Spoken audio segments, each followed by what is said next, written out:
One of the things I think Americans tend to be is we're a little bit germophobic. Yes. You know, it's like you said, a lot of, we have this idea that microorganisms are bad. It's a big concept in people's thinking, and yes. you know, that sort of germophobic types of issues.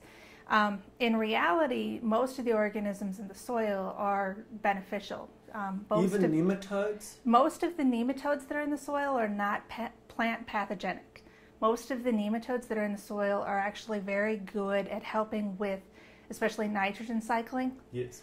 Because they consume a lot of bacteria, and when they consume that bacteria, part of the waste they give off is higher in nitrogen. Right. So it actually is an important role in the system yes. when you have these levels of diversity of organisms. Okay. And when we think about pathogens, a lot of times I say, you know, it's sort of, we humanize what's happening in an ecosystem. Mm-hmm. We put our own anthropomorphic or human types of views on yes. on what's happening, so rather bacteria are bad, and fungi are bad, and nematodes are bad, and amoeba are bad. Yeah. Right. Yeah. And you know, again, it's kind of, you need to have that level of diversity of those organisms so that you're able to have the diversity of relationships. When an organism becomes bad, yes. it becomes bad because its population is out of control. Got it. More so than the fact that it exists. Okay. You know, naturally in our soils we have E. coli, and yes. we have anthrax, and we have all of these organisms are naturally in our soils. They're things, you know, we're very scared of as human beings, right. and in some cases rightly so. But what happens a lot of times is when you have that diversity of the organisms that are in the soil, that diversity helps to keep populations in check.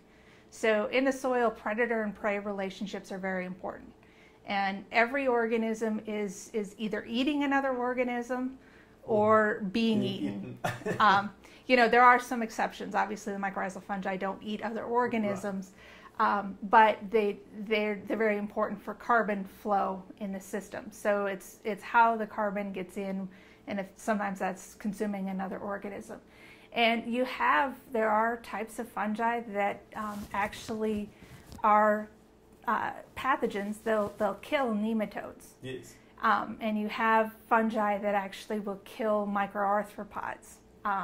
So, you know, even the smaller organisms are able to attack some of the larger organisms. Got it. And like I said, then that keeps the diversity in the populations in check. Yes. So that you don't get a population out of control and it doesn't become bad. Okay. So it's really important for us to try and work on that level of diversity. And a lot of the things that stimulate that level of diversity are the diversity in our crop rotations, or okay. diversity above ground. There's a lot of research that shows that diversity above ground is sort of equated or even masked by diversity below ground. Got it. So that diversity above ground, what it does is it provides different foods for different organisms, because that organic matter, the materials that's inside the plant, have different carbon and nitrogen ratios. Yes. And because there's different carbon and nitrogen ratios, it's a different type of food. I sometimes talk about, you know, if you do a single crop, a continuous crop, yes.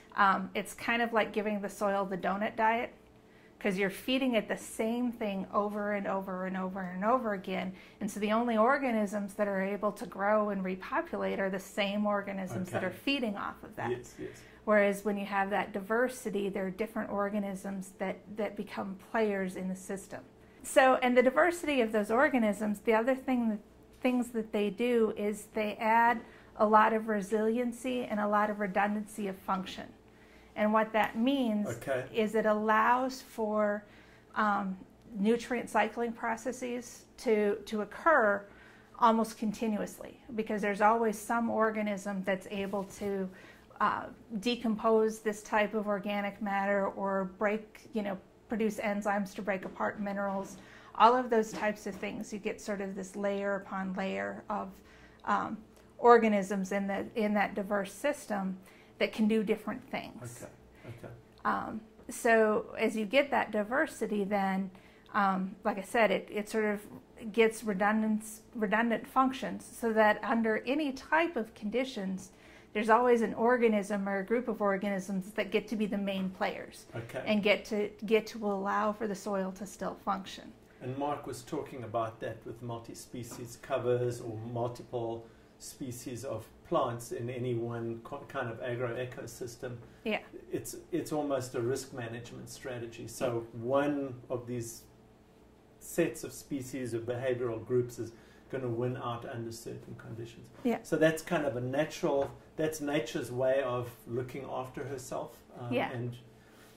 And in these soil systems, these mutualistic soil systems, what are the losses? I mean, are we finding nutrient losses compared to, say, when nutrient is applied in the form of chemicals? For the most part, a lot of them, if you get your soils functioning very well, you're not going to get a lot of nutrient losses, because, again, the nutrients are going to kind of be sequestered or tied up in different, either in different organisms in their bodies, or in different types of waste products produced by the organisms, or something else. And what happens with a lot of the chemicals that we add, the chemical fertilizers, is, again, we sort of have this human concept of things. So we say, all right, I'm going to feed my plant, and I'm going to feed it the food that it can absorb very readily, and I'm going to put it next to the roots, or where the roots are going to be. So I do, try and do good fertilizer placement or whatever, so that I can maximize the amount of nutrients that the plant can take up. And they're in that form that the plant can see. In the soil environment, a lot of the nutrients are not in a form that the plant has the ability to take up. They're either bound up in organic matter, or bound by minerals, or something else that's inhibiting the plant from being able to get at that. In order for the plant to be able to get at it, it needs microorganisms to break it down and put it in a plant available form. These plant available forms are not natural to the soil environment. They're not. They exist in the soil environment in short periods of times to satisfy needs. Nitrate bursts or something like that. Yeah. But not normally in the concentrations with the fertilizers that we add. So what happens is a lot of those nutrients are going to be lost from the system. They'll either run off the surface of the soil, or they will go into the groundwater, or even go deeper into the soil and not be in a place the plants can get access to it. That is primarily a big problem with nitrogen, because nitrogen is a very mobile, nitrate is a very mobile ion in the soil and in water films and things like that. Phosphorus, again, gets readily bound up very, very quickly with different types of minerals. So it becomes very unavailable. And a lot of our nutrient use efficiencies for phosphorus and nitrogen, our nutrient use efficiency for nitrogen is about 30 to 50%. Our nutrient use efficiency for phosphorus is at about 30%. And those numbers are declining. They're not increasing. Because as we add more, the concept is, it's a very human concept.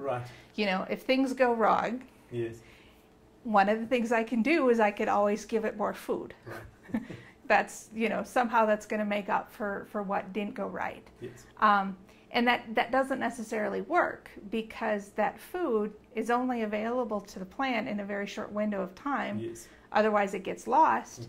And so the more of it that you add, the less efficient that it becomes, because basically you're adding more, but it's still absorbing only so much. And then the rest of it's getting lost. So you're talking, in a sense, as you get into that cycle, it's like a treadmill that you can never really catch up to. Right. Okay.